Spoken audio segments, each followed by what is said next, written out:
Biyyan qaba lamummaan kosamida kana betel Shaddai jiraatadha nan faarfadha maqaasaa ol qaba Waaqni kan koo narratti kayyoo qaba Biyyan qaba lamummaan kosamida kana betel Shaddai jiraatadha nan faarfadha maqaasaa ol qaba Waaqni kan koo narratti kayyoo qaba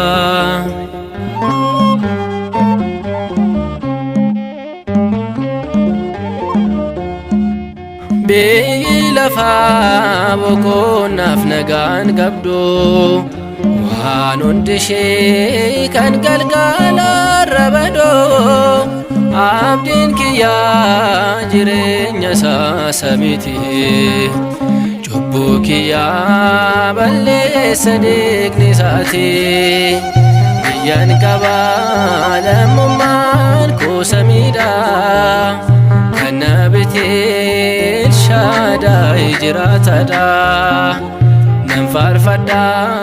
maqaasaa ol qaba Waaqni kan koo narratti kayyoo qaba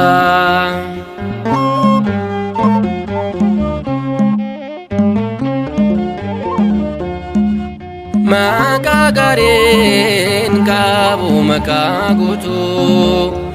ulfinni isaa kan anatti hir'atu garuu Gooftaan dhiifaman na yaadate Biyyan qaba gatee danna dhuunfate Biyyan qaba lamummaan kosamida kana betel Shaddai jiraatadha nan faarfadha maqaasaa ol qaba Waaqni kan koo narratti kayyoo qaba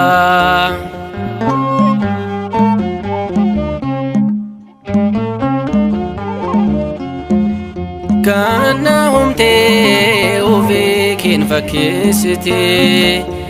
gaafa barnees nama taatee kan dhufte galmee keerraat kan katabde maqaa koo naaf ulfaadhu siif haa ta'u leelleen koo Biyyan qaba lamummaan kosamida kana betel Shaddai jiraatadha nan faarfadha maqaasaa ol qaba Waaqni kan koo narratti kayyoo qaba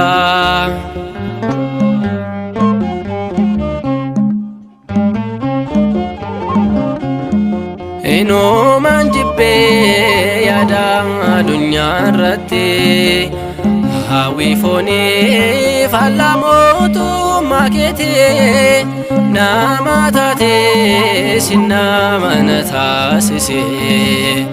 si filadhee wanta hundumaa dhiisee Biyyan qaba lamummaan kosamida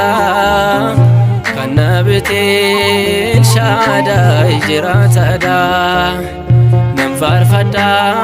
maqaasaa ol qaba Waaqni kan koo narratti kayyoo qaba Biyyan qaba lamummaan kosamida kana betel Shaddai jiraatadha nan faarfadha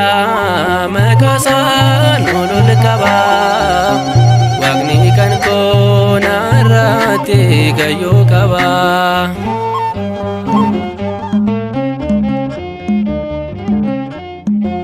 Thank you.